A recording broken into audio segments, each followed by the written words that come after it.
ते करून दाखवतो आणि म्हणून लाडक्या बहिणींना 1500 वरून 2100 रुपये 2100 रुपये देण्याचं आम्ही या ठिकाणी जाहीर करतो। त्याचबरोबर महिला सुरक्षेला आम्ही प्राधान्य दिलंय। देवेंद्रजींनी आता त्याचा उल्लेख केलेला आहे आणि महिला सुरक्षेसाठी 25,000 महिलांना पोलीस दलामध्ये भरती करण्याचा निर्णय आम्ही घेणार आहोत। आणि शेतकरी आपला अन्नदाता आहे, मायबाप आहे। या महाराष्ट्राच्या तिजोरीवर अजितदादा इकडे बसलेले आहेत, तिजोरीवर पहिला अधिकार बळीराजाचा आहे, माझ्या शेतकऱ्याचा आहे, अन्नदाता मायबाप शेतकऱ्याचा आहे। आणि म्हणून आम्ही दुसरी जी योजना आहे ती शेतकऱ्यांना कर्जमाफी आणि शेतकरी सन्मान योजना जी आहे प्रधानमंत्री साहेबांची 6,000 आपली 6,000 12,000 जी आहे ती 12,000 सन्मान योजना वर्षाला 15,000 रुपये करण्याचा निर्णय या ठिकाणी घेतलेला। आणि त्याचबरोबर MSP वर 20% अनुदान देण्याचा देखील निर्णय आम्ही घेतोय। त्याचबरोबर तिसरं कलम जे आहे, या राज्यामध्ये कोणीही उपाशी झोपणार नाही, प्रत्येकाला अन्न आणि निवारा देण्याचं वचन देखील आम्ही या ठिकाणी देतोय। हे महाराष्ट्र पुरोगामी राज्य आहे आणि या महाराष्ट्रामध्ये कोणी भुकेला राहता कामा नये ही आमची प्रामाणिक भावना आहे। त्याचबरोबर चौथं जे आहे, वृद्ध पेन्शन धारकांना 1500 रुपयावरून 2100 रुपये 2100 रुपये देण्याचं या ठिकाणी वचन आम्ही देतोय।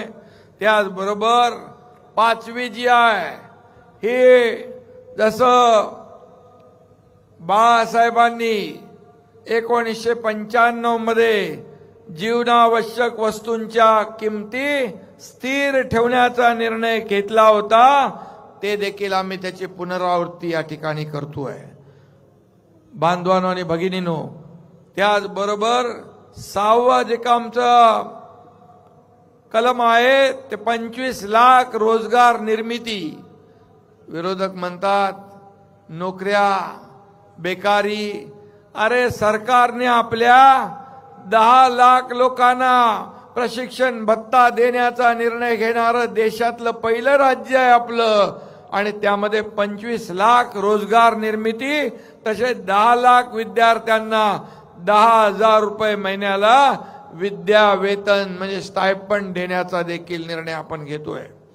त्याचबरोबर 7वं कलम आहे, 45,000 गावात पांदन रस्ते बांधणार, म्हणजे शहराचा विकास होत असताना गावाचाही विकास झाला पाहिजे, शेतकऱ्यांचा विकास झाला पाहिजे, सर्वसामान्य लोकांना न्याय मिळाला पाहिजे।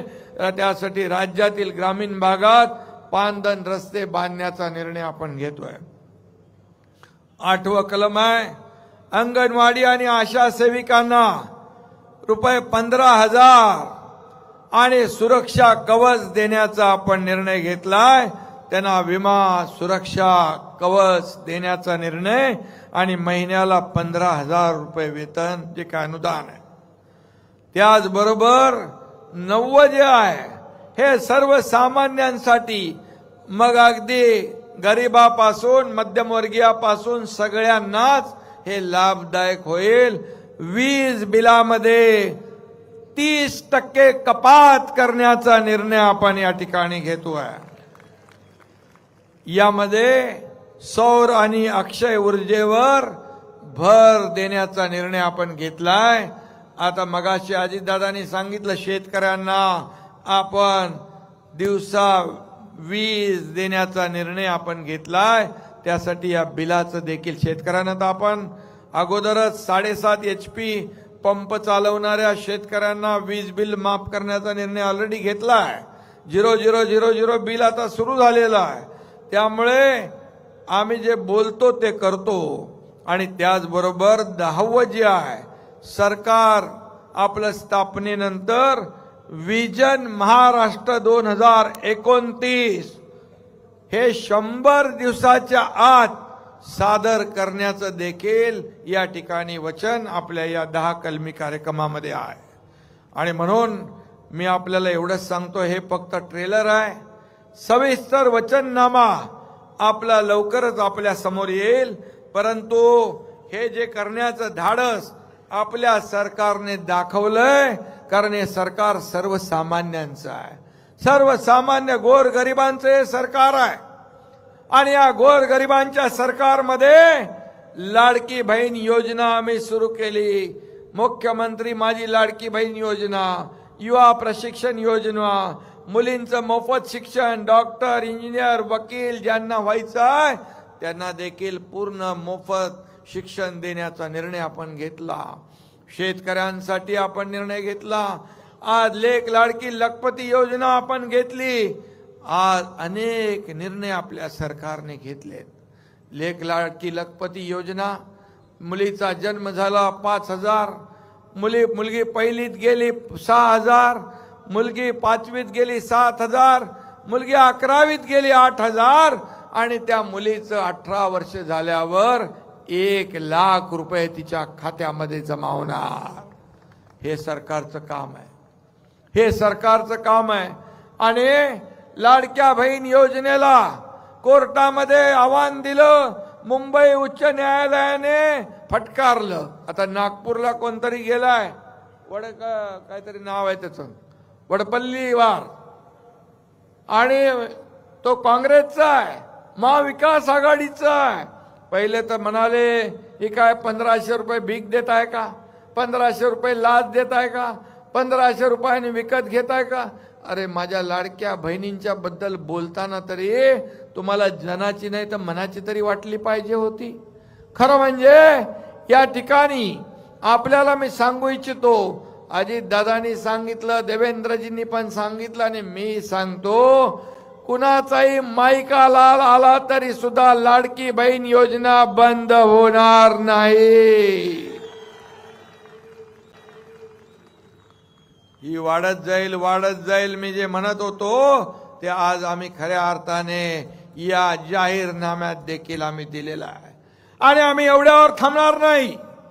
तुम्ही सरकारची ताकद वाढवली, सरकारच्या मागे उभं राहिले, सरकारच्या पाठीशी आपले आशीर्वाद राहिले.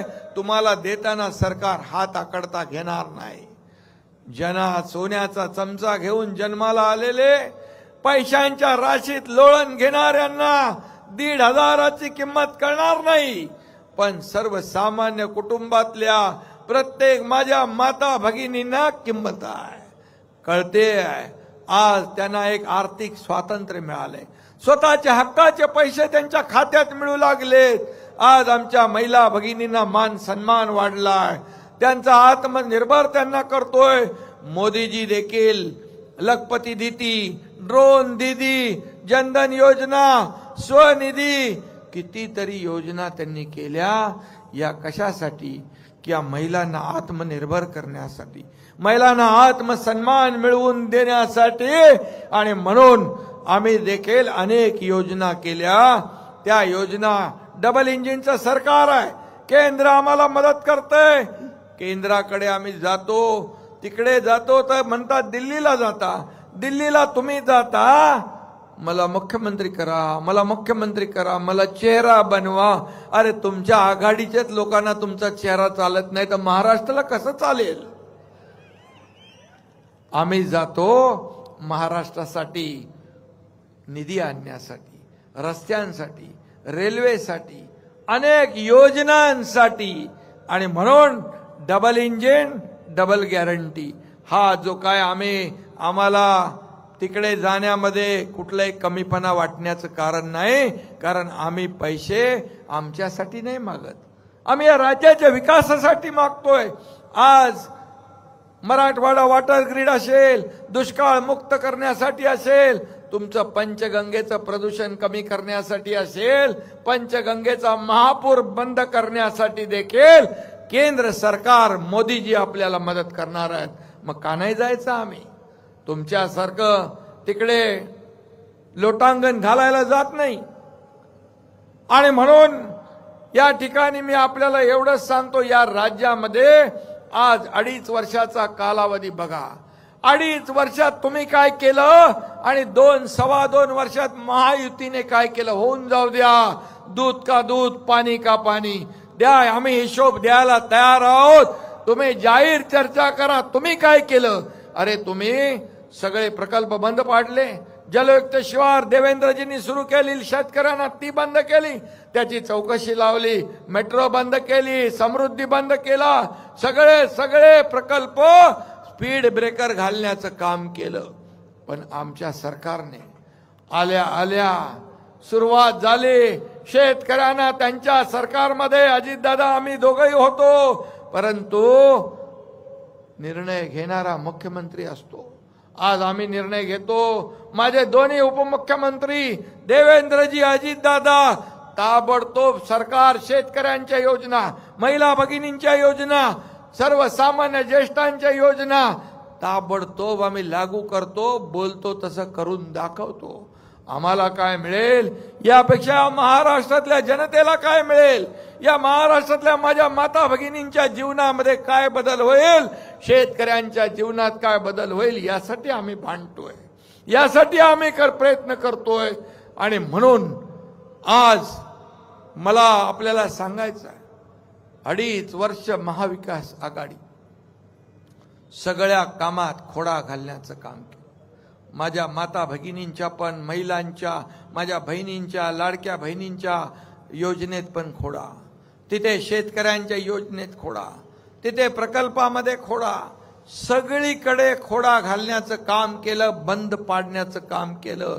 1 नंबर पासून आपण जर घेतले तर पूर्णपणे विकासाचे मारेकरी म्हणून महाविकास आघाडीची इतिहासामध्ये नोंद झाल्याशिवाय राहणार नाही. आणि आम्ही सांगतो, जे प्रकल्प तुम्ही बंद पाडले हे आम्ही सुरू केले. आज सगळे प्रकल्प आज सगळीकडे सुरू आहेत. जे लोकांना नको आहेत ते आम्ही लादणार नाही. तुमचा शक्तीपीठचा जो विषय आहे, ज्यांना नकोय त्यांच्यावर आम्ही लादणार नाही. ज्यांना पाहिजे असेल त्यांना प्रकल्प आम्ही देणार, संमतीने देणार. आज समृद्धी हायवे नागपूर मुंबई देवेंद्रजी मुख्यमंत्री होते त्यावेळेस सुरू झाला. मी MSRDC मंत्री होतो, त्यालाही विरोध केला. आज 18 तासाचं अंतर 7 तासावर आलंय. 7 तासावर आज उद्योग चाललेत, तिकडे इंडस्ट्री चालली आहे, कारण तिथे कनेक्टिव्हिटी झाली.